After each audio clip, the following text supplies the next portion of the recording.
ሲንቄ ባንክ የስፖርት ዘገባ የክብር አጋራችን ነው። እናመሰግናለን። በድጋሚ እንደምን አረፈዳችሁ ብለናል ክቡራን ተመልካቾቻችን። ለአዲስ ቀን ያዘጋጀንላችሁ ስፖርታዊ መረጃዎቻችን እንሻገራለን። በቀዳሚነት የምናነሳው የኢትዮጵያ ወንዶች ፕሪሚየር ሊግ 27ኛ ሳምንት መርሃ ግብርን ይሆናል። ትላንትና ነው ጅማሬውን ማድረግ የቻለው። ትላንት ሁለት ጨዋታዎች ተደርገዋል። ሁለቱም መርሃ ግብሮች በተመሳሳይ አንድ አቻ በሆነ ውጤት መጠናቀቅ የቻሉ መርሃ ግብሮች ሆነዋል። አስቀድሞ በስሁል ሽረና በወላይታ ዲቻ መካከል የተደረገው ጨዋታ አንድ አቻ በሆነ ውጤት መጠናቀቅ ችሏል።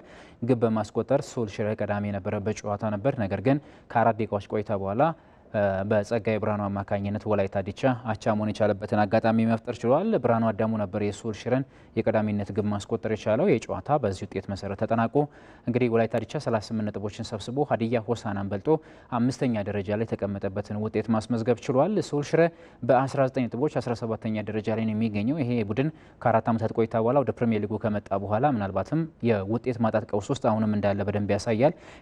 ላለመውረድ ከሚታገሉ እግር ኳስ ቡድኖች መካከል ልክ እንደነ ወልዋሎ ዓዲግራት ዩኒቨርሲቲ እንደ አዳማ ሁሉ እየታገሉ ከሚገኙ ቡድኖች መካከል አንዱ መሆን ችሏል። አሁንም ትላንትና ያደረገውን መርሃ ግብር አለማሸነፉን ተከትሎ ከወራጅ ቀጠናው ያልወጣበትንና እዛው የቆየበትን ውጤት ማስመዝገብ ችሏል። በእርግጥ ካለው የነጥብ ልዩነት አንጻር ትላንትና ስሁል ሽረ ቢያሸንፍ ኖሮ እንኳን ከወራጅ ቀጠናው የማይወጣበትን ውጤት ነው የሚያስመዘግበው። ነገር ግን ቀስ በቀስ እንደነዚህ አይነት ጨዋታዎችን ማሸነፍ ደግሞ ከላይ ያሉ ቡድኖች ነጥብ የሚጥሉለት ከሆነ ራሱን ነጻ የሚያደርግበትን እድል ይፈጥር ነበር። እንደነዚህ አይነት አጋጣሚዎችን ግን ስሁል ሽረ ትላንትና መጠቀም አልቻለም። ይሄ ጨዋታ አንድ አቻ በሆነ ውጤት ተጠናቋል። ወላይታ ዲቻ ወደ 3ኛ ደረጃ ከፍ ብሎ መቀመጥ የሚችልበትን ጨዋታ ነው ትላንትና ማሸነፍ አለመቻሉን ተከትሎ ወደ 5ኛ ደረጃ ብቻ አንድ ደረጃ ብቻ አሻሽሎ ከነበረበት 6ኛ ደረጃ ወደ 5ኛ ከፍ ማለት የቻለው። እንደምናስታውሰው ወላይታ ዲቻ እንግዲህ በኢትዮጵያ ዋንጫ ሸገር ከተማን 2-0 በሆነ ውጤት ሐዋሳ ላይ አሸንፎ ለፍጻሜ ያለፈበትን ውጤት ማስመዝገቡ በቅርቡ የሚታወስ ነው። ለተከታታይ ሁለተኛ ጊዜም ለፍጻሜ የበቃበት ውጤቱ እንደሆነ ይታወቃል። በኢትዮጵያ ፕሪሚየር ሊግም በጣም ለዋንጫ ፉክክሩ በጣም ከቀረቡ ቡድኖች መካከል አንዱ ነበረ። ነገር ግን በቅርብ ጨዋታዎች ላይ በተከታታይ ነጥቦችን እየጣለ መምጣቱ ከዋንጫ ፉክክሩ በሂደት እየወጣ እንዲገኝም አድርጎታል። አሁን እንኳን ከመሪዎቹ ተርታ ጋር ያለ ነጥብ ልዩነት በጣም የተራራቀበትን ውጤት ነው ማስመዝገብ የቻለው። በተለይ ትላንትና ነጥብ መጣሉ ለዚህ መራራቅ ደግሞ እንደ ዋነኛ ምክንያትም ተቀምጧል። ቡድኑ እንግዲህ በፕሪሚየር ሊጉ የመሰንበት እድሉ በጣም ከፍተኛ ነው። ነገር ግን ወደ ዋንጫ ፉክክሩ የማቅናት እድሉ በጣም ደካማ ነው ብሎ ማንሳት ይቻላል። በኢትዮጵያ ዋንጫ ግን ከሲዳማ ቡና ጋር በሚያደርገው የፍጻሜ ጨዋታ ማሸነፍ የሚችል ከሆነ በኢትዮጵያን በአፍሪካ ኮንፌዴሬሽን ዋንጫ የሚወክልበትን አጋጣሚ ይፈጥራል ተብሎ ነው የሚታሰበው። ከዚህ ቀደም ይሄ መድረክ ላይ ተሳትፎ ማድረጉ የሚታወስ ነው። ወላይታ ዲቻ አሁንም ይህን ታሪክ መጻፍ የሚችልበት እድል ይኖረዋል ተብሎ ነው የሚጠበቀው። በሲዳማ ቡና የሚሸነፍ ከሆነ ግን የውስጥ ውድድሮቹን ብቻ በቀጣይ ዓመት የሚያከናውን ነው የሚሆነው። ሌላኛው መርሃ ግብር በአዳማ ከተማና በወልዋሎ ዓዲግራት ዩኒቨርሲቲ መካከል የተደረገ ጨዋታ ነበረ። ይህም ጨዋታ አንድ አቻ በሆነ ውጤት ነው መጠናቀቅ የቻለው። ግብ በማስቆጠር ወልዋሎ ዓዲግራት ዩኒቨርሲቲ ቀዳሚ ነበረ። በዳዋ ውቴሳ አማካኝነት ነበር ግብ ማስቆጠር የቻለው። ዳዋ ውቴሳ እንደምናስታውሰው ከዚህ ቀደም በተለይ ትልቁን የእግር ኳስ ሕይወቱን ያሳለፈው በአዳማ ከተማ እግር ኳስ ክለብ እንደሆነ ይታወቃል። ይህ ተጫዋች እንግዲህ ቀድሞ ክለቡ ላይ ነው ትላንትና ግብ ያስቆጠረው። ግቧንም ካስቆጠረ በኋላ ደስታውን በቅጡ እንኳን መግለጽ አልቻለም። ያው በቀድሞ ክለቦቻቸው ላይ ተጫዋቾች ግብ ሲያስቆጥሩ ደስታቸውን ከመግለጽ ይቆጠባሉ። እንደነዚህ አይነት ባህሪያቶችን ትላንትናም ዳዋ ውቴሳ ማሳየት ችሏል። የቀዳሚነቷን ግብ ማስቆጠር ቻለ 42ኛው ደቂቃ ላይ። ነገር ግን 45ኛው ደቂቃ ላይ ነቢል ኑሪ የአዳማ ከተማን ያቻነት ግብ አስቆጥሮ ጨዋታው በዚህ ውጤት መሰረት ተጠናቋል። ሁለተኛው አጋማሽ ግብ ያልተቆጠረበት ጨዋታ ሆኖ ነው ትላንትና መጠናቀቅ የቻለው። ወልዋሎ ዓዲግራት ዩኒቨርሲቲ 12 ነጥቦችን ብቻ ነው እስካሁን በኢትዮጵያ ወንዶች ፕሪሚየር ሊግ መሰብሰብ የቻለው። በሊጉ ግርጌ 18ኛ ደረጃ ላይ የተቀመጠ እግር ኳስ ቡድን መሆን ችሏል። ይሄ ቡድን ምናልባትም ሂሳባዊ ስሌቱ ቀስ እያለ ወደ ወራጅ ቀጠናው ወይ ወደ ከፍተኛ ሊጉ የመውረድ ድሉን ያፋጥነዋል ተብሎ ነው የሚጠበቀው። ምናልባትም አሁን እንኳን 15ኛ ደረጃ ላይ ከሚገኘው ሐዋሳ ከተማ ጋራ በ15 ነጥቦች ነው የሚያንሰው። ከዛ በዘለለ ከወራጅ ቀጠናው ለመውጣት ራሱ ከ17 በላይ ነጥቦችን ማስመዝገብ ይጠበቅበታል። ይሄ ቡድን አሁን ባለው ቁመና ግን ይህንን የማስመዝገብ እድሉ እጅግ ደካማ ነው ብሎ ማንሳት ይቻላል። ይህን አካሄዱን የሚቀጥልበት ከሆነ እንግዲህ ከኢትዮጵያ ፕሪሚየር ሊግ የመሰናበት እድሉ በጣም በቅርበት ፈጥኖ ከሚመጡ ቡድኖች መካከል አንዱ ይሆናል ተብሎ ነው የሚታሰበው። አዳማ ከተማም እዛው አካባቢ የሚገኝ እግር ኳስ ቡድን ነው። ምንም እንኳን ከወልዋሎ ዓዲግራት ዩኒቨርሲቲ በ10 ነጥቦች በልጦ 22 ነጥቦችን ሰብስቦ 16ኛ ደረጃ ላይ ቢቀመጥም 15ኛ ደረጃ ላይ ከሚገኘው ሐዋሳ ከተማ እንኳን በ5 ነጥቦች ያነሰበትን ውጤት ነው ማስመዝገብ የቻለው። ሐዋሳ ከተማ ከሲዳማ ቡና ጋራ በሳምንቱ አጋማሽ የሚያደርገው ጨዋታ ይጠበቃል። በሲዳማ ደርቢ የሚደረግ ትልቅ ጨዋታ ነው። ይህም መርሃ ግብር ሐዋሳ ካሸነፈ እንደውም ልዩነቱ ወደ 8 የሚሰፋበት አጋጣሚ ይፈጠራል። ታዲያ እና አዳማ ከተማ እነ ስሁል ሽረና እነ ወልዋሎ ዓዲግራት ዩኒቨርሲቲ በጣም አጣብቂኝ የሚባለው የውጤት አዘቅት ውስጥ የሚገቡበት አጋጣሚ ሊፈጠር ይችላል ተብሎ ነው የሚጠበቀው። ይሄ ቡድኖቹ ከሊጉ ሊያሰናበታቸው የሚችለው ትልቅ ውጤት ነው ተብሎ ነው የሚታሰበው። ምናልባትም በፕሪሚየር ሊጉ የሰነበቱ ቡድኖች ዘንድሮ ከፕሪሚየር ሊጉ የሚሰናበቱበት አጋጣሚ የመፈጠር እድሉ ከፍተኛ ነው ብሎ ማንሳት ይቻላል። ከጥቂት ሰዓታት በኋላ ወይም 3 ሰዓት ከ30 ላይ የኢትዮጵያ ፕሪሚየር ሊግ የ27ኛ ሳምንት መርሃ ግብሮች ዛሬም ቀጥለው ይደረጋሉ። ኢትዮጵያ ቡና ከድሬዳዋ ከተማ የሚያደርጉት መርሃ ግብር ደግሞ 3 ሰዓት ከ30 ሲል የሚጀምር መርሃ ግብር ነው። 8 ሰዓት ላይ ሌላኛው መርሃ ግብር በፋሲል ከነማና በሀዲያ ሆሳና መካከል ይደረጋል። ሀዲያ ሆሳና ትላንትና ደረጃውን በወላይታ ዲቻ ተነጥቋል። ዛሬ ግን ሀዲያ ሆሳና ፋሲል ከነማን ማሸነፍ ከቻለ እስከ 3ኛ ሁሉ ከፍ የሚልበትን ውጤት ማስመዝገብ የሚችልበት ጨዋታ ይሆናል ተብሎ ነው የሚጠበቀው። 12 ሰዓት ላይ ሲል ደግሞ ቅዱስ ጊዮርጊስና መቀለ ሰባ እንደርታ የሚገናኙበት ጨዋታ ሌላው በኢትዮጵያ ወንዶች ፕሪሚየር ሊግ ዛሬ የሚደረግ መርሃ ግብር ነው። እነዚህ ሶስቱ መርሃ ግብሮች 3 ሰዓት ከ30፣ 9 ሰዓትና 12 ሰዓት ሲሉ የሚደረጉ ጨዋታዎች መሆናቸውን የኢትዮጵያ ፕሪሚየር ሊግ አክሲዮን ማህበር ይፋ ያደረገው መረጃ ያመላክታል። ሌላኛው ጉዳያችን የኢትዮጵያ ሴቶች ፕሪሚየር ሊግ ይሆናል። የ24ኛ ሳምንት መርሃ ግብሮች እየተከናወኑ ነው የሚገኘው። ትላንትና የእረፍት ቀኑን ነበር ማሳለፍ የቻለው። ዛሬ ግን 2 መርሃ ግብሮችን አከናውኖ የ24ኛ ሳምንት መርሃ ግብሮችን ያሳርጋል። ሁለቱ መርሃ ግብሮች ደግሞ ሲዳማ ቡና ከቦሌ ክፍለ ከተማና አዳማ ከተማ ከአምበሪቾ ዱራሜ የሚያደርጓቸው ጨዋታዎች ናቸው ዛሬ የሚደረጉት። ሁለቱም ጨዋታዎች ከሰዓት 8 ሰዓትና 10 ሰዓት ላይ ሐዋሳ ላይ የሚደረጉ ጨዋታዎች ናቸው። በተለይ ሲዳማ ቡና ከቦሌ ክፍለ ከተማ በሚገናኙበት ጨዋታ ላይ ሲዳማ ቡና የሶስተኝነት ቦታውን አስጠብቆ በውድድር ዓመቱ የተሻለ ቦታ ላይ ተቀምጦ ማጠናቀቅ የሚችልበትን ውጤት ለማስመዝገብ የሚያደርገው ጨዋታ ይሆናል ተብሎ ነው የሚጠበቀው። 44 ነጥቦችን መሰብሰብ ችሏል። ካሸነፈ ወደ 47 ከፍ የሚልበት ጨዋታም ይሆናል ተብሎ ይታሰባል። ቦሌ ክፍለ ከተማ የመውረድ ስጋት የለበትም፣ ሻምፒዮን የመሆንም እድል የለውም። ስለዚህ በሊጉ የመሰንበቱን ውጤት የሚያስመዘግብበት ጨዋታም ይሆናል። ልክ እንደ ሲዳማ ቡና ሁሉ ተመሳሳይ መንገድ ላይ የሚጓዝበት ጨዋታ ነው የሚሆነው። የአዳማ ከተማና የአምበሪቾ ዱራሜም ከዚህ የዘለለ ትርጉም ያለው ጨዋታ ይሆናል ተብሎ አይጠበቅም። አምበሪቾ ዱራሜ አስቀድሞ የኢትዮጵያ ሴቶች ፕሪሚየር ሊግ 4ና 5 መርሃ ግብሮች እየቀሩት ከሊጉ መውረዱ የሚታወስ ነው። ካከናወናቸው 23 የኢትዮጵያ ሴቶች ፕሪሚየር ሊግ መርሃ ግብሮች በ21 የተሸነፈና በውድድር ዓመቱ ምናልባትም በኢትዮጵያ እግር ኳስ በሴቶች የፕሪሚየር ሊግ ታሪክ በጣም በርካታ መርሃ ግብሮችን የተሸነፈ እግር ኳስ ቡድን ነው መሆን የቻለው። ይህ ቡድን በዚህ ውድድር ዓመት አልተሳካለትም ወይም በጣም ደካማ የሚባለውን አቋሙን አሳይቷል ብሎ ማንሳት ይቻላል። እንግዲህ አስቀድሞ ከሊጉ ወርደዋል። ዛሬ ለመርሃ ግብር ማሟያ ብቻ ከአዳማ ከተማ ጋር 10 ሰዓት ላይ የኢትዮጵያ ፕሪሚየር ሊግ የ24ኛ ሳምንት መርሃ ግብሩን ያከናውናል። የኢትዮጵያ ሴቶች ፕሪሚየር ሊግ ሊጠናቀቅ የሁለት ጨዋታ ዕድሜ ብቻ ነው የቀረው። እንግዲህ በሐዋሳ ከተማና በኢትዮጵያ ንግድ ባንክ መካከል በዋንጫው የሚደረገው ፉክክር በጣም በትልቁ ደረጃ የተጠበቀ ነው የሚገኘው። በእርግጥ ኢትዮጵያ ንግድ ባንክ ከሐዋሳ ከተማ በ6 ነጥቦች በልጦ አንደኛ ደረጃ ላይ የተቀመጠ እግር ኳስ ቡድን ነው። የቀሩት 2 መርሃ ግብሮች ናቸው። በእነዚህ 2 መርሃ ግብሮች እንግዲህ ኢትዮጵያ ንግድ ባንክ ቢሸነፍ እንኳን ሐዋሳ ከተማ ሁለቱንም መርሃ ግብሮች አሸንፎ በእነዚህ 2 ጨዋታዎች ላይ የሚያስቆጥራቸው የጎል መጠኖች ናቸው ሻምፒዮን ሊያደርገው የሚችለው። ከ10 በላይ ጎሎችን ማስቆጠር በጣም ይጠበቅበታል። ልክ ኢትዮጵያ ንግድ ባንክ የሚሸነፍለት ከሆነ ማለት ነው። ነገር ግን ኢትዮጵያ ንግድ ባንክ ከነዚህ 2 መርሃ ግብሮች በአንዱ መርሃ ግብር እንኳን ነጥብ መጋራት ከቻለ የዘንድሮ የኢትዮጵያ ሴቶች ፕሪሚየር ሊግ ሻምፒዮን መሆኑን የሚያረጋግጥበት ውጤት ይመዘገባል።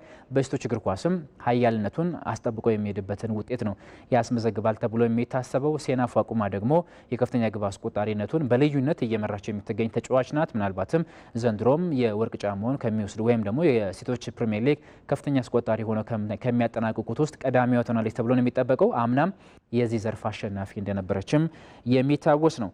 የሀገር ውስጥ ጉዳዮቻችንን እዚህ ጋር ገታ እናድርግና ወደ ውጭ ስፖርታዊ መረጃዎቻችን እንሻገር። የአውሮፓ ሻምፒየንስ ሊግን ነው በቀዳሚነት የምናነሳው። የግማሽ ፍጻሜ የመጀመሪያ ዙር ጨዋታ ትላንትና በባርሴሎናና በኢንተር ሚላን መካከል ተደርጎ 3 አቻ በሆነ ውጤት ተጠናቋል። ባርሴሎና ያልተጠበቀ አቋሙን ያሳየበት ጨዋታ ነው ብሎ ማንሳት ይቻላል። በእርግጥ በተናጠል እነ ራፊኒያ እነ ላሚን ያማል የነበራቸው እንቅስቃሴ ጥሩ ቢባልም እንደ ቡድን ግን ባርሴሎና በተለይ መከላከሉ ላይ በጣም አሁንም ችግር ያለበት እግር ኳስ ቡድን መሆኑን በደንብ አሳይቷል ብሎ ማንሳት ይቻላል። የትላንትናውን ጨምሮ በባለፉት 13 የአውሮፓ ሻምፒየንስ ሊግ ጨዋታዎች ባርሴሎና 16 ግቦችን ያስተናገደበት የተከላካይ ክፍል እንዳለው አሳይቷል። ኢንተር ሚላን ደግሞ በዘንድሮ የአውሮፓ ሻምፒየንስ ሊግ በ13 መርሃ ግብሮች ለመጀመሪያ ጊዜ ነው 3 ግብ የተቆጠረበት። እስካሁን ድረስ 3 ግብ እንኳን ተቆጥሮበት አያውቅም። ይሄ ቡድንና ያለው አቋም በጣም ጠንካራ ወይም የመከላከሉ ሂደቱ ጠንካራ እንደሆነ ይታወቃል። ባርሴሎና ደግሞ በማጥቃቱ ጥሩ ነው፣ ነገር ግን በመከላከሉ ችግር የሚስተዋልበት የተከላካይ ክፍል እንዳለው ይነገርለታል። በተለይ በማርቲኔዝና በኩባርሲ የሚመራው የተከላካይ የማለት የተከላካይ ክፍል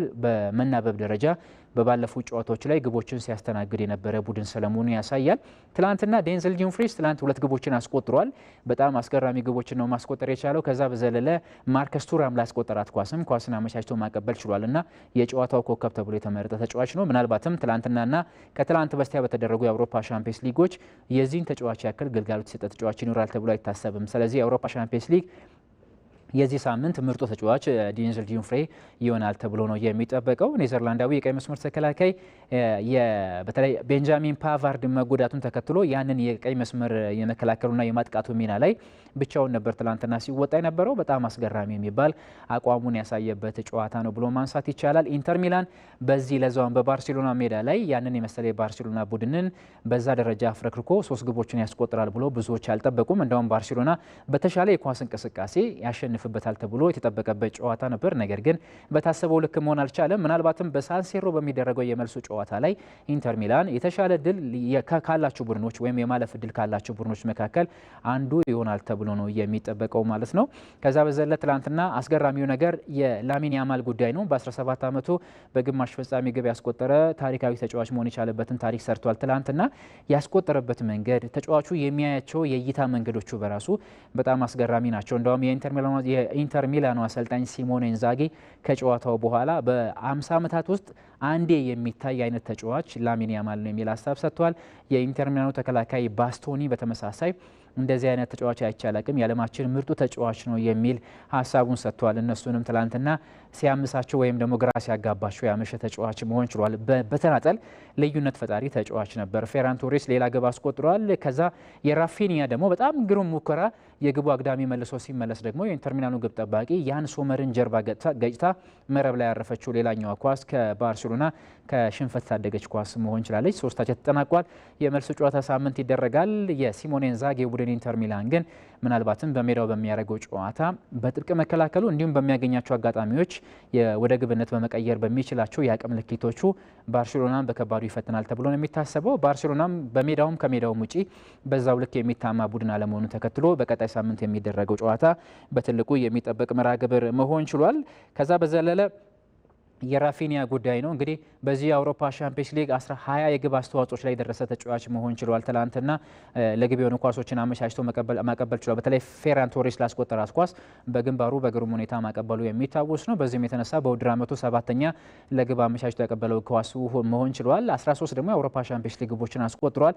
በአጠቃላይ 20 የግብ አስተዋጽኦች ላይ መድረስ ችሏል። ይህም በባርሴሎና ውስጥ 19 የግብ አስተዋጽኦችን በአንድ የውድድር ዓመት በመፍጠር ሊዮኔል አንድሬስ ሜሲ ነበር የተሻለው ተጫዋች። ራፊኒያ ግን ይህንን ታሪክ የቀማበትና የግሉ ያደረገበትን ምሽት ትላንትና ማሳለፍ ችሏልና ትላንት የነበረው ጨዋታ የኳስ እንቅስቃሴው ይህንን ይመስላል። የዩሮፓ ሊግ የግማሽ ፍጻሜ የመጀመሪያ ዙር ጨዋታዎች ዛሬ ምሽት ይደረጋሉ። ዛሬ በተለይ ማንቸስተር ዩናይትድ ወደ ሳን ማሜስ አቅንቶ ከአትሌቲክ ቢልባኦ ጋር የሚያደርገው ጨዋታ በትልቁ ይጠበቃል። በዩሮፓ ሊጉ ካደረጋቸው 12 ጨዋታዎች ያልተሸነፈ ቡድን ነው ማንቸስተር ዩናይትድ። 7ቱን አሸንፎ በ5ቱ አቻ መለያየት የቻለ ቡድን ነው። ግብ በማስቆጠሩም ችግር የሌለበት ቡድን ነው። እንደዛውም ግን በርካታ ግቦችን የሚያስተናግድ ቡድን ነው ማንቸስተር ዩናይትድ በዚህ ውድድር ዓመት ማለት ይቻላል።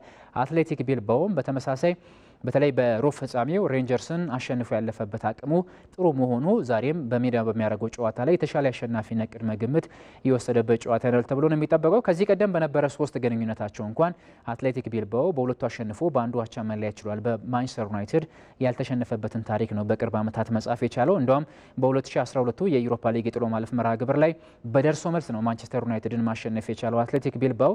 በእርግጥ ያለፈ ውጤት ለአሁን አይሆንም፣ ግን ነገር ግን አሁንም ቢሆን የአትሌቲክ ቢልባኦ አቋም አስገራሚ መሆኑ ጨዋታው ይበልጥ እንዲጠበቅ አድርጎታል። ትንሽ ለአትሌቲክ ቢልባኦ ከባድ የሚያደርገው ነገር የአትሌቲክ ቢልባኦ የፊት መስመር ተጫዋች የክለቡ ከፍተኛ ግብ አስቆጣሪ የሆነው ዮሃን ሳንሴት በዚህ ጨዋታ ላይ እንደማይሰለፍ ተረጋግጧል። ይሄ ለማንቸስተር ዩናይትድ ተከላካዮች እረፍት የሆነ ለአትሌቲክ ቢልባኦ ግን በጣም አሳዛኝ የሆነ ዜና ነው ብሎ ማንሳት ይቻላል። የእሱ መኖር በጣም በብዙ ደረጃ እየጠቀማቸው ስለሆነ፣ ነገር ግን ኢናኪ ዊሊያምስ እና ኒኮ ዊሊያምስ ሁለቱ ወንድማማቾች በሁለቱ መስመሮች ላይ የማጥቃት ሚናቸው በጣም አስደንጋጭ መሆኑ ለማንቸስተር ዩናይትድ ተከላካዮች ሌላው ከባድ ያደርገዋል ተብሎ ነው የሚጠበቀው። አሰልጣኝ ሮበን አሞሪም ወደ ሳን ማሜስ የምናቀናው ውጤት ለመውሰድ ነው። ስለዚህ የምንችለው እናደርጋለን የሚል ሀሳብ ሰጥተዋል። ከዛ በዘለለ በቅርቡ በፕሪሚየር ሊጉ ከበርንማውዝ ጋር በነበረው ጨዋታ ላይ ነጥብ መጣላቸው ይታወቃል። ማንቸስተር ዩናይትድ የበርንማውዝና የአትሌቲክ ቢልባው ያጨዋት መንገድ ተመሳሳይ ነው። ስለዚህ በርንማውዝን ስላየ ነው ለአትሌቲክ ቢልባውም በዛው ደረጃ እንዘጋጃለን የሚል ሀሳብ ሰጥተዋል። እግር ኳስ እንግዲህ ምሽት 4 ሰዓት ላይ ምን ያሳያል አብረን የምንመለከተው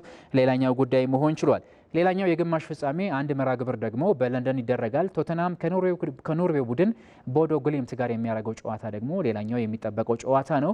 ቶተናም በእንግሊዝ በጣም ደካማ የውድድር ጊዜ እያሳለፈ የሚገኝ ቡድን ነው። በዩሮፓ ሊጉ ግን ሌላ ገጽታ ያለው እግር ኳስ ቡድን ሆኖ መቅረብ የቻለ ቡድን ሆኗል። በሩብ ፍጻሜው እንግዲህ ከጀርመኑ ቡድን አይንትራን ፍራንክፈርት ጋር ያደረገውን ጨዋታ በሜዳው አቻ ተለያየ።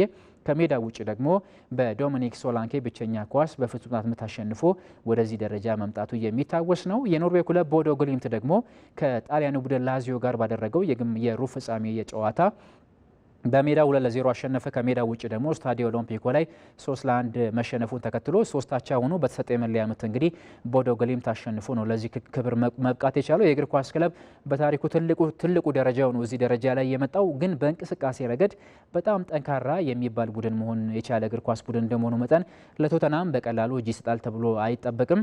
ነገር ግን ቶተናም በሜዳው እንደማድረጉ መጠን የመጀመሪያውን ዙር የማሸነፍ ሰፊ ቅድመ ግምት የወሰደበት ጨዋታ ይሆናል ተብሎ ነው የሚጠበቀው። በታሪክ የመጀመሪያ ግንኙነታቸው ነው። ቶተናም ግን የኖርዌይ ቡድኖችን ባስተናገደባቸው ያለፉት 4 ግንኙነቶች 4ቱንም ማሸነፍ ችሏልና የኖርዌይ ቡድኖች ላይ ጥሩ ታሪክ ያለው እግር ኳስ ቡድን ነው። ቦዶ ግሊምት ደግሞ የእንግሊዝ ቡድኖች የሚከብዱት ቡድን ስለመሆኑ ያለፉት መርሃ ግብሮች ያሳያሉ። በ3 ግንኙነቶች 3ቱንም ሽንፈት አስተናግዷል። በ2022/23 የዩሮፓ ሊግ ውድድር ላይ በአርሰናል በደርሶ መልስ መሸነፉ እናስታውሳለን። በዚህኛው የውድድር ዓመት ደግሞ በዙር በነበረው ጨዋታ ላይ በማንቸስተር ዩናይትድ ከተሸነፉ ቡድኖች መካከል አንዱ ቦዶ ግሊምት ነው። ዛሬ እንግዲህ ከሌላኛው ጠንካራው ቡድን በዩሮፓ ሊጉ አስገራሚ ጉዞ እያደረገ ከሚገኘው ቶተናም ጋራ የሚያደርገው መርሃ ግብርም የሚጠበቅ ነው።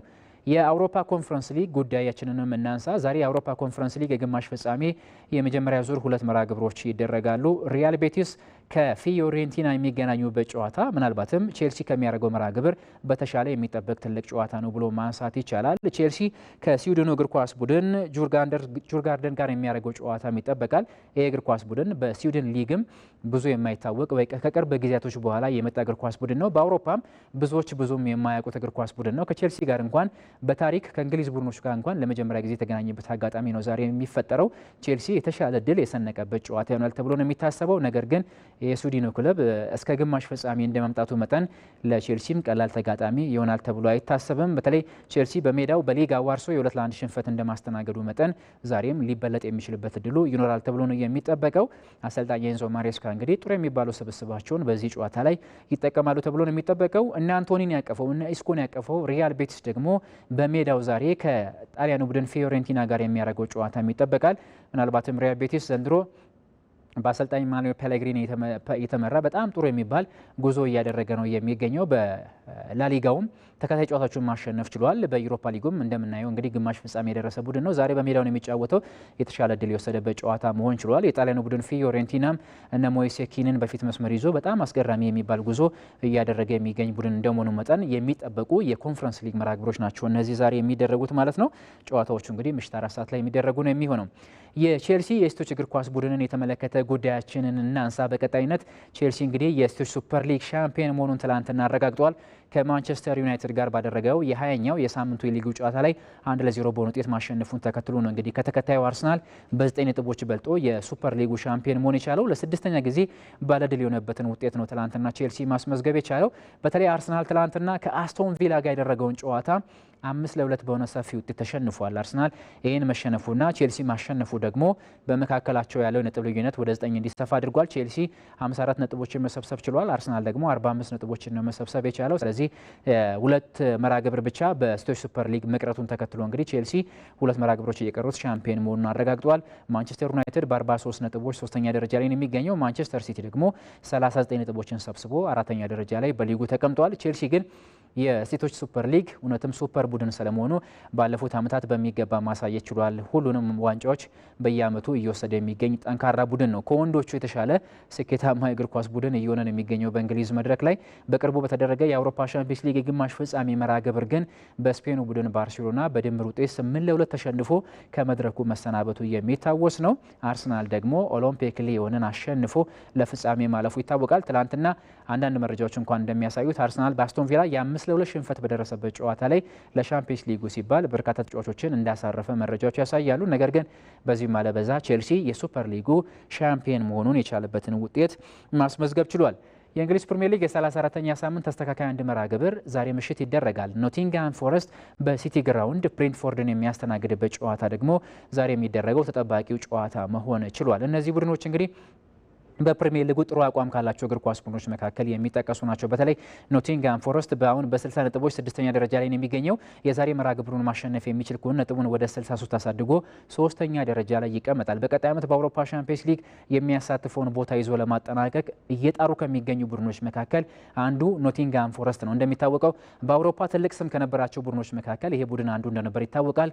በቅርብ ዓመታት ወይም ደግሞ ወደ 45 ዓመታት በሚጠጋ ደረጃ ከዚህ መድረክ ከተለያየ በጣም የቆየ እግር ኳስ ቡድን ነው። ነገር ግን አሁን የመመለስ እድሉ ከ45 ዓመታት በኋላ ታሪክ የመስራት እድሉ ከፍተኛ እየሆነ የሚገኝ ቡድን ነው። ዘንድሮ በአሰልጣኝ ኑኖ ስፒሪቶ ሳንቶ የተመራ በያዛቸው ጠንካራ በሚባል ስብስቦቹ እንግዲህ ጥሩ ጉዞ እያደረገ ነው የሚገኘው። ምንም እንኳን በእንግሊዝ ኤፍኤ ዋንጫ የግማሽ ፍጻሜ መርሃ ግብር በማንቸስተር ሲቲ በዌምብሌ 2-0 በሆነ ውጤት ቢሸነፍም በዛሬ በሚያደርገው ጨዋታ ላይ የአሸናፊነት ቅድመ ግምት የወሰደበት ጨዋታ ሆኗል። ብሬንትፎርድ በ46 ነጥቦች 11ኛ ደረጃ ላይ ነው የሚገኘው። ማሸነፍ ምንም አይነት የደረጃ ለውጥ የማያመጣለት ጨዋታ ሆኗል። መሸነፍም ባለበት ደረጃ የሚያስቀምጠው መርሃ ግብር ነው። ነገር ግን ለኖቲንግሃም ፎረስት እጅግ ወሳኝ የሚባለው ጨዋታ ነው ዛሬ የሚደረገው። መርሃ ግብሩ ዛሬ ምሽት 4 ሰዓት የሚደረግ ጨዋታ ነው። በመጨረሻም በትንታኔ ወደምንመለከተው የሀገር ውስጥ ጉዳያችን እንለፍ። 54ኛው የኢትዮጵያ አትሌቲክስ ሻምፒዮና እንግዲህ የፊታችን ማክሰኞ በይፋ ይጀምራል ተብሎ ነው የሚጠበቀው። በዚህ ውድድር ላይ ክልሎች፣ ክለቦችና የስፖርት አካዳሚዎች እንግዲህ ያላቸውን አቅሞች በደንብ ይለኩበታል ተብሎ ነው የሚጠበቀው። የውድድር እድልን ከመፍጠር አንጻርም ትልቅ ዓላማ ያለው ውድድር ስለመሆኑ ይታወቃል። ለዓለም ሻምፒዮናም ጥሩ የሚባሉ አትሌቶች ሊገኙ የሚችሉበት ውድድር ስለመሆኑ ነው የሚነገረው። ይህን ውድድር እንግዲህ የኢትዮጵያ ብሮድካስቲንግ ኮርፖሬሽን የመክፈቻውና የመዝጊያውን ተጠባቂ ውድድሮችን በቀጥታ ስርጭት ወደ እናንተ የሚያደርስ ነው የሚሆነው። 54ኛው የኢትዮጵያ አትሌቲክስ ሻምፒዮና ሂደት ምን ይመስላል? ባልደረባችን አዲስ የሸዋስ በጥንቅሩ ያስቃኘናል። በኢትዮጵያ አትሌቲክስ ታሪክ በዓለም አደባባይ የኢትዮጵያ ባንዲራ ከፍ ብሎ እንዲታይ ያደረጉ ስመጥር አትሌቶችን ማፍራት የቻለው የኢትዮጵያ አትሌቲክስ ሻምፒዮና ዘንድሮ ለ54ኛ ጊዜ ይካሄዳል። የኢትዮጵያ አትሌቲክስ ፌዴሬሽን ከሚያዘጋጃቸው ውድድሮች አንጋፋ የሆነው ውድድሩ ከሚያዝያ 28 ጀምሮ ለ6 ተከታታይ ቀናት በኢትዮጵያ ስፖርት አካዳሚ ይደረጋል። ሻምፒዮናው ለመጀመሪያ ጊዜ ከተከናወነበት 1963 ጀምሮ በመምና በሜዳ ተግባራት ውድድር እየተካሄደበት ይገኛል። በመም ተግባራትም እንደነ ሻምበል አበበ ቢቂላ፣ ማሞ ወልዴ፣ ምሩጽ ይፍጠር፣ ኃይሌ ገብረስላሴ፣ ቀነኒሳ በቀለ፣ ጌጤ ዋሚ፣ ደራርቱ ቱሉ፣ ጥሩነሽ ዲባባና መሰረት ደፋር ከብዙዎቹ በጥቂቱ ስመጥር አትሌቶች በዚህ ውድድር ተካፍለው በኦሎምፒክ በዓለም ሻምፒዮናና በሌሎችም ዓለም አቀፍ ውድድሮች ኢትዮጵያን በመወከል ወርቃማ ታሪክ መጻፍ ችለዋል። የዚህ ዓመቱ ሻምፒዮናም ከቀድሞዎቹ ሻምፒዮናዎች የተለየ ዓላማ የሌለው ሲሆን ተተኪዎችን ማፍራትና ለአትሌቶች የውድድር ዕድል መፍጠር መሆኑን ነው ፌዴሬሽኑ የገለጸው። ቶኪዮ ዓለም ሻምፒዮና አለ። ለዛም ዝግጅትም ብዙዎቹ አትሌቶች አቅማቸውንም የሚያዩበት የሚፈትሹበትም ነው። እንዲሁም ደግሞ ክለቦች፣ ክልሎች፣ ማሰልጠኛ ማዕከላትም በአመቱ ሙሉ ሲያደርጉት የነበረውን የዝግጅት ሂደት በውድድር ለመፈተሽም እንደ ትልቅ አጋጣሚ የሚጠቀሙበት ሻምፒዮና ከመሆኑ ጋር ተያይዞ ይህ ሻምፒዮና በተሻለ ሁኔታ ለማካሄድ ፌዴሬሽኑ አስቀድሞ ዝግጅቶችን ጀምሯል። ጊዜው ዓለም አቀፍ ውድድሮች የሚበዙበት ቢሆንም በሻምፒዮናው ኤሊት አትሌቶች እንዲሳተፉ ለማድረግ እየተሰራ ይገኛል ነው የተባለው። ከዚህ ከሻምፒዮና ላይ ያው አንጋፋና ታዋቂ አትሌቶቻችን ከማሳተፍ አንጻር ውስንነቶች አሉ። የተለያዩ ምክንያቶች አሉት ለዚህ ማለት ነው። የቴሌቪዥን ራይትም ከምንም ጋር ተያይዞ እነዚህን የእኛን ታዋቂ አትሌቶችን ውድድሮቹ ላይ ሲገቡ ስለሆነ እነዛ መብቶቻቸው የሚከበሩላቸው ከሱ ጋር ተያይዞ ልጆቻችን ከሀገር ውስጥ ሻምፒዮና ይልቅ ዓለም አቀፍ ሻምፒዮና ላይ እንዲሳተፉ ጫና ያደርጉብናል። ይሄ አንድ ፋክተር ነው። ነገር ግን በተቻለ መጠን አሉ የተባሉ አትሌቶች እንዲሳተፉ ክለቦችንም ክልሎችንም የማሳመን ስራ ኮሚኒኬት የማድረግም ስራ ትልቅም ሻምፒዮና ስለሆነ ለክለቦቹም ይሄ ውጤት ትልቅም ኢምፓክት ስላለው እንደ ሀገርም ደግሞ የሻምፒዮናችንን ድምቀት ላይ አሉታዊ ተጽዕኖ እንዳያሳድርም ከሚል አንጻር ኮሚኒኬት እያደረግን ነው። በተቻለ መጠን ትልልቆቹ አትሌቶች እንደዚህ የተለየ ፕሮግራም ካላቸው ውጪ ይሳተፋሉ ብለን እንጠብቃለን። ከቅርብ ዓመታት ወዲህ በአትሌቲክስ ስልጠናዎችም ሆነ ውድድሮች ላይ ተግዳሮት እየሆነ ያለው የማዘውተሪያ ስፍራ ችግር ለውድድሩ እድገት እንቅፋት እየሆነ መምጣቱን ነው የተጠቆመው። ትልቁ ተግዳሮት ማዘውተሪያ ጋር የሚያያዘው ነው።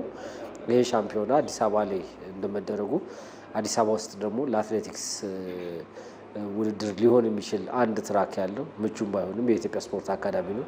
በኢትዮጵያ ስፖርት አካዳሚ መልካም ትብብር ይሄን ሻምፒዮና እዚህ እናደርጋለን። ያው ስናደርግ ከነ ችግሩ ነው የምናደርገው ማለት ነው። ይህን ውድድር ዓለም አቀፍ ደረጃውን ጠብቆ ለማካሄድ በርካታ ተግዳሮቶች እንዳሉ የተናገሩት ጽሕፈት ቤት ኃላፊው ፌዴሬሽኑ የሚያካሄዳቸው ውድድሮች ሁሉ ዓለም አቀፍ ስታንዳርዳቸውን እንዲያሟሉ እየተሰራ ይገኛል ነው ያሉት። ይህንን ውድድር ዓለም አቀፍ ደረጃውን እንዲጠብቅ ከማድረግ አንጻር አንደኛው የሚይዝህ ነገር ማዘውተሪያው ነው። ማዘውተሪያው ቢኖር አትሊስት አንዳንድ ነገሮችን አጀስት የምታደርግበት ወይም ደግሞ ለማሻሻል የምትሰራበት ሂደቶች ይኖራሉ። ማዘውተሪያው እንደ አንድ ተግዳሮት ሆኖ ማለት ነው። አሁን ለቀጣይ እንግዲህ እነዚህ የኢትዮጵያ ሻምፒዮና ብቻ ሳይሆን ሌሎች በሀገር ውስጥ የምናደርጋቸው ከ10 በላይ የሚሆኑ ውድድሮች አሉ። ሁሉም ሻምፒዮናዎች ዓለም አቀፍ ደረጃቸውን እንዲይዙ ነው መስራት ያለብን። ይሄ ሻምፒዮና በተለየ መልኩ ያው አንጋፋም ስለሆነ ልዩ ትኩረት ይሰጠዋል እንጂ ሁሉም ሻምፒዮናችን ዓለም አቀፍ ደረጃቸውን ይዘው እንዲካሄዱ ነው እንደ ፌዴሬሽን እቅዳችንም እየሰራን ያለ ነው። የፌዴሬሽኑ ውድድሮች በጥራት የተሻሉ ሆነው እንዲካሄዱ አጋር አካላትም ያግዙ እንደሚገባው ነው ጽሕፈት ቤት ኃላፊው ከኢቲቪ ጋር በነበራቸው ቆይታ የተናገሩት። በመጪው ማክሰኞ ሚያዝያ 28 የሚጀምረውን 54ኛው ሻምፒዮና የዘወትር የሚዲያ አጋር የሆነው የኢትዮጵያ ብሮድካስቲንግ ኮርፖሬሽን የመክፈቻና መዝጊያ መርሃ ግብሩን በቀጥታ ለተመልካቹ ተደራሽ ያደርጋል። ክቡራን ተመልካቾቻችን ለአዲስ ቀን ያዘጋጀንላችሁ ስፖርታዊ መረጃዎቻችንን በዚህ አብቅተዋል። አብርሃም ተስፋዬ ነበርኩ። በያላችሁበት መልካም ቀን ይሁንላችሁ። መረጃዎችን ጨርሻለሁ። እናመሰግናለን።